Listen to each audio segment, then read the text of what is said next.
For a long time, the public has grown used to watching high-profile figures clash with the media. Lawsuits, statements, denials, and carefully worded interviews have become part of the background noise. Most of these moments arrive loudly and fade just as fast. But every so often, a story begins in a quieter way, not with a press release or a breaking headline, but with small details that do not quite line up. In recent weeks, attention has slowly shifted toward a situation unfolding far from public stages and red carpets. It has not been confirmed by any official source. No courtroom dates have been announced. No formal accusations have been verified. And yet, conversations have begun to circulate across fashion circles, business forums, and media commentary spaces. They all circle the same question: what happens when private business practices collide with public image? At first glance, nothing seemed unusual. A familiar public figure appeared at events wearing luxury designs, photographed under bright lights, framed as confident and composed. This has happened many times before. Clothing has always played a role in public identity. Style can signal success, relevance, and influence without a single word being spoken. But this time, some observers noticed a pattern that felt different.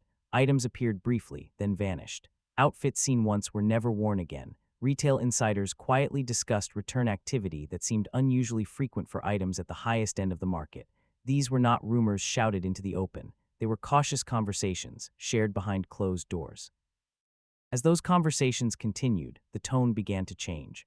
What started as curiosity slowly turned into concern. According to online discussion, internal reviews, and unverified commentary, certain luxury retailers may have started documenting behavior rather than dismissing it, not because of celebrity status, but because of scale.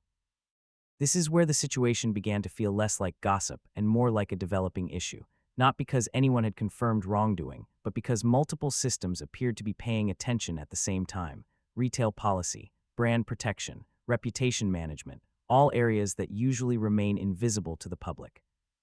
Nothing has been proven, no conclusions have been reached, but the discussion has not faded. Instead, it has grown quieter, more deliberate, and more serious. And when that happens, it often signals that something important may be unfolding beneath the surface. To understand why this discussion has gained traction, it helps to step back and look at how luxury fashion normally operates behind the scenes. At the highest level of the industry, clothing is not treated like everyday retail. It is not casual, flexible, or informal. Each item carries financial value, brand value, and long-term image risk. That is especially true when the person wearing it has global visibility. Luxury houses build their reputation on control. They control who wears their designs, how often, and under what circumstances. In some cases, garments are loaned through formal agreements. In others, they are purchased outright. But the line between those two paths is very clear. Once an item is bought, it is considered owned. It does not return to circulation as new. That distinction protects both the brand and the buyer. For public figures, the process is even more structured. Stylists coordinate with brand representatives. Assistants handle logistics. Purchases are logged. Returns are reviewed carefully. Nothing moves quickly and nothing is casual. This is not about mistrust. It is about consistency and accountability in an industry where perception is everything. Over the past decade, the presence of celebrities in luxury spaces has increased dramatically. Social media has blurred the lines between advertising, personal style, and commercial use. Brands now track exposure in ways that were unthinkable years ago. A single appearance can be worth millions in visibility. Because of that, brands have become more cautious, not less. Against this backdrop, the recent discussions stand out. According to public commentary and unverified industry chatter, some retailers began noticing repeat behavior that did not align with standard patterns.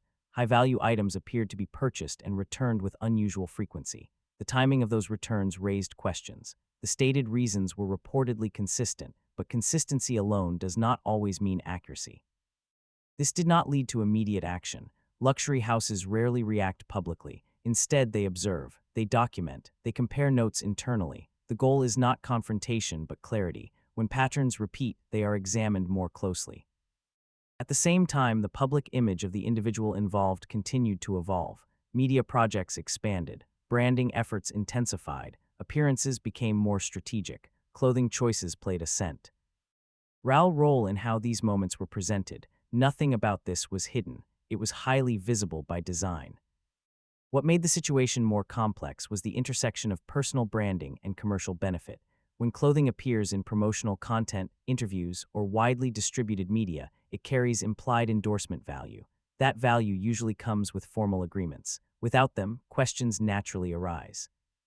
This is where quiet concern began to replace casual curiosity, not because anyone had confirmed misuse, but because the systems designed to prevent misuse appeared to be paying closer attention. And once that attention begins, it rarely moves backward. At this point, many observers started asking careful questions, not about guilt or intent, but about process. How were these items being acquired? Who was managing the transactions? Were the same methods being used repeatedly? These were not accusations. They were attempts to understand a pattern that seemed to be forming. What followed did not bring clarity. Instead, it added another layer of uncertainty. As the discussion continued, attention slowly shifted away from individual moments and toward the structure surrounding them. In situations like this, actions are rarely isolated. They move through teams, systems, and routines. Public figures at this level do not operate alone. Every appearance, purchase, and return usually passes through several hands. That reality complicates any simple explanation. According to online discussion and unconfirmed commentary, some observers began focusing on the role of intermediaries. Assistants, stylists, and managers often act as buffers between a public figure and the practical details of daily operations. That separation can make it difficult to determine where decisions originate. It can also create plausible distance when questions arise. In luxury retail, however, distance does not erase responsibility. Transactions are tied to accounts, names, and payment methods. Patterns are tracked over time, not day by day. When the same accounts appear repeatedly, systems notice. This is not personal, it is procedural. Some fashion industry commentators have suggested that what raised concern was not a single return, but repetition combined with timing. Items worn during visible appearances, followed by rapid returns, began to stand out. Individually, each return may have seemed acceptable. Together, they formed a sequence that invited closer review. At this point, speculation began to expand beyond retail practice and into broader questions of image management. Clothing in this context is not just fabric, it is a signal. When a public figure appears consistently in high-end designs, it reinforces a narrative of access and status. That narrative can support business ventures, partnerships, and media projects. This is where the discussion becomes more complex. According to public commentary, some have questioned whether the line between personal use and commercial benefit may have blurred. If clothing appears in promotional material, interviews, or branded content, it may carry implied value beyond personal expression. That value usually requires formal arrangements. Without them, questions naturally follow. No official statements have addressed this. No documents have been released publicly. Everything remains in the realm of discussion and analysis, but the tone of that discussion has shifted. It has become less speculative and more procedural, less focused on personality and more focused on systems. Another factor that added to the uncertainty was timing. As these conversations circulated quietly, other unrelated pressures were reportedly increasing.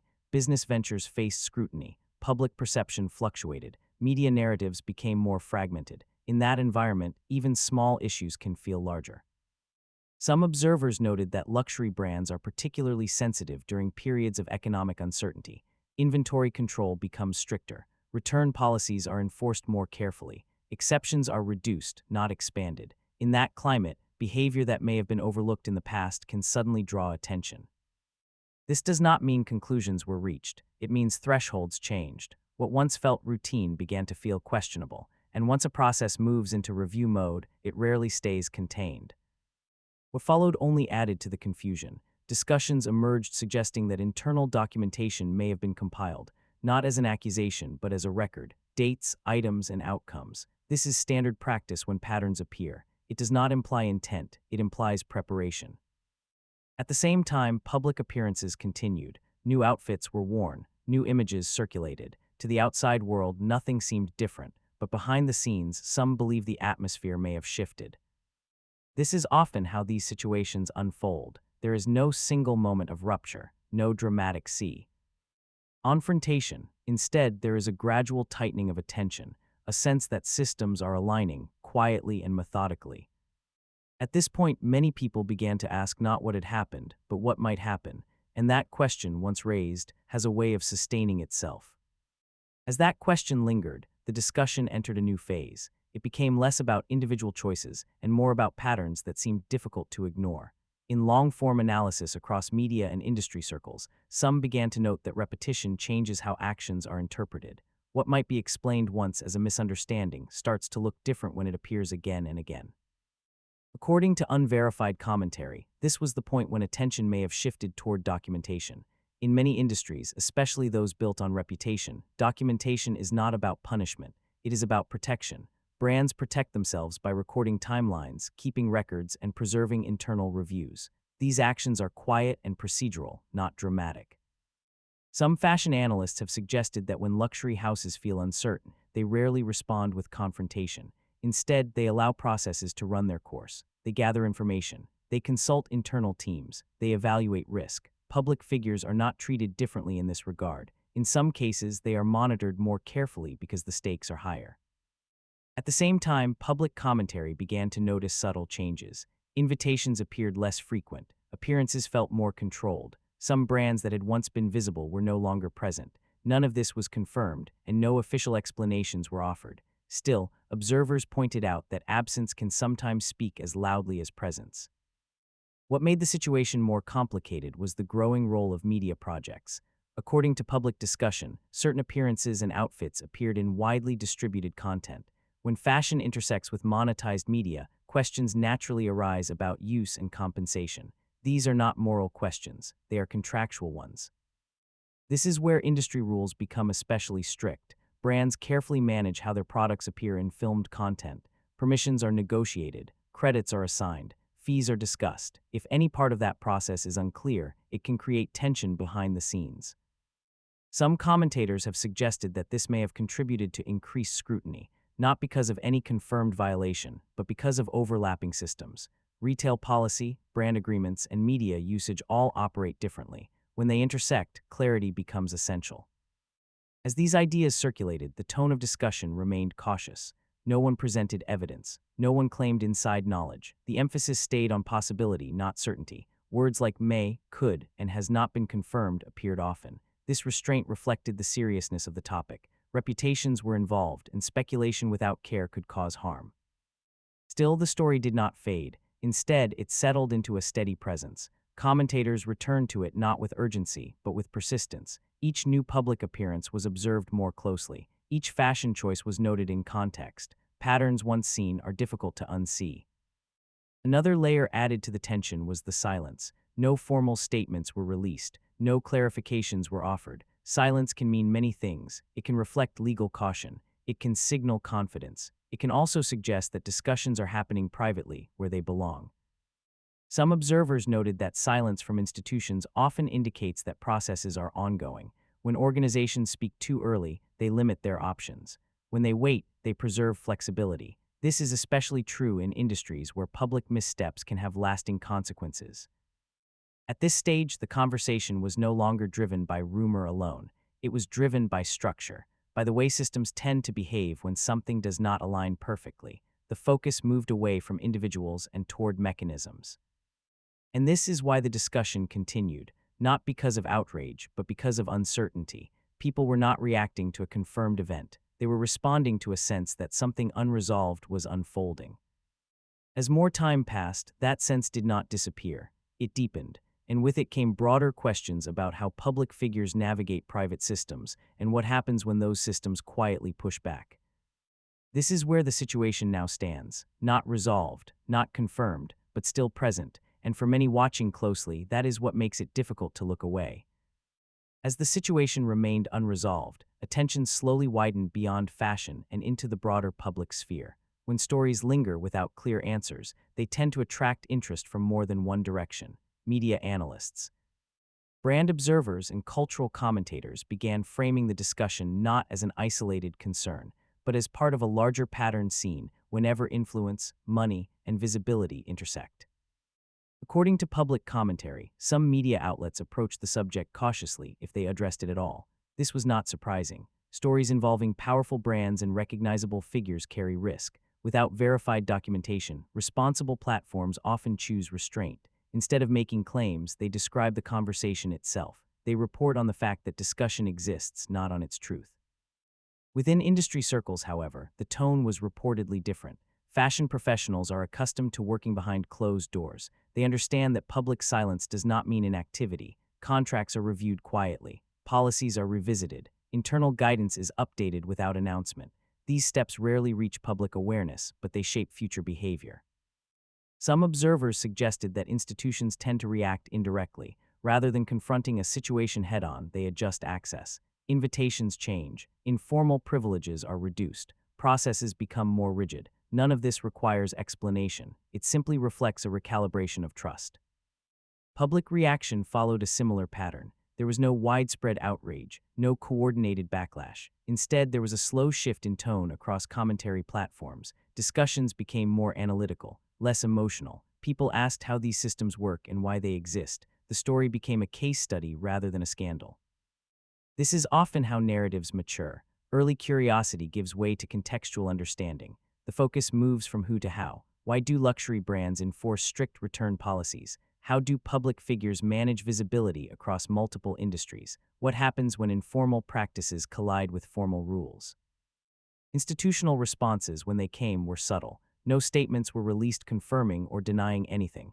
But some analysts noted that policy updates appeared across parts of the industry. Return conditions tightened. Documentation requirements increased. These changes were presented as routine, not reactive. Still, timing matters. At the same time, public figures involved continued their work. Appearances were made. Projects moved forward. From the outside, nothing appeared to have changed, but those watching closely sensed a difference. The margin for error felt smaller. The space for informal arrangements seemed reduced. This is why the discussion has not disappeared. It is not sustained by headlines, but by relevance. The story touches on questions that extend beyond any single individual. It raises issues about transparency, privilege, and accountability in systems that usually operate out of view. And as long as those questions remain unanswered, the conversation is likely to continue, not loudly, not urgently, but steadily, shaped by observation rather than accusation, and by analysis rather than assumption. What keeps this story alive is not any single claim or event, but the way it reflects a broader tension that has been building for years.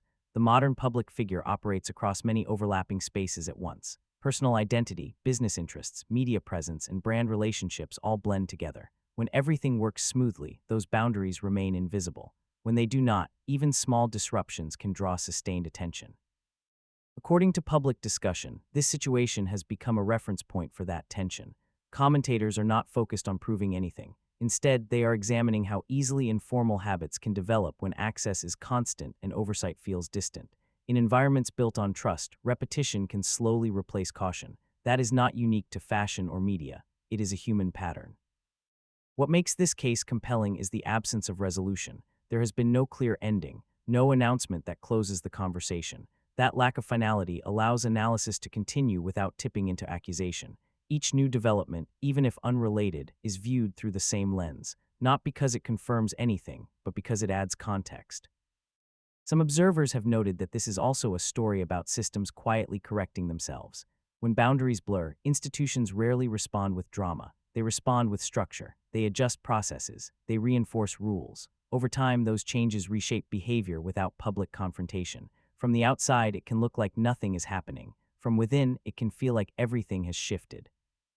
This is why the discussion has extended beyond one individual. Stylists, assistants, and brand representatives have reportedly taken note. Conversations about best practices have resurfaced. Policies once treated as flexible are being reconsidered, not because of scandal, but because of caution. The public, too, has engaged differently. Instead of taking sides, many have stepped back. They are watching how influence is managed, how access is granted, and how quietly it can be withdrawn. In a media landscape often driven by extremes, this slower unfolding has stood out. There is also an element of familiarity. Similar situations have surfaced before in other industries. They follow a recognizable pattern: early curiosity, quiet review, gradual adjustment, and eventually a return to equilibrium, though not always in the same form. As time passes, attention may shift elsewhere. New stories will emerge. New questions will take their place. But this one may linger as an example rather than an event, a reminder that visibility brings scrutiny and that systems designed to appear seamless are often anything but. In the end, this is not a story about certainty. It is a story about process, about how questions form, how institutions respond, and how silence can sometimes carry more weight than statements. No conclusions have been confirmed, no outcomes have been announced, and that is precisely why the discussion remains active. For now, the situation exists in a space between public image and private operation. It is being observed, not judged, analyzed, not resolved, and as long as that balance holds, it will continue to draw quiet attention from those who prefer to understand how stories unfold, rather than how they explode. And perhaps that is the most telling part. In an age of instant reactions, this story has moved slowly, carefully, almost deliberately, which suggests that whatever its final shape may be, it will not arrive with noise but with clarity when the time is right. As the conversation settles into this quieter phase, it invites a different kind of reflection, not the kind driven by reaction or opinion, but the kind shaped by time and distance. When stories unfold slowly, they allow space for perspective. They reveal how systems behave when pressure is applied gently rather than forcefully. What stands out most is how little has actually been said by those closest to the situation. No public defenses, no detailed explanations, no attempts to redirect attention. That restraint has allowed the discussion to remain grounded in observation rather than speculation. It has also kept the focus on structures instead of personalities. For many watching, this has become less about one individual and more about a moment of recalibration. A reminder that access, no matter how familiar it feels, is still governed by rules. That influence, even when widely recognized, does not operate outside process, and that trust, once questioned, is rarely restored through words alone.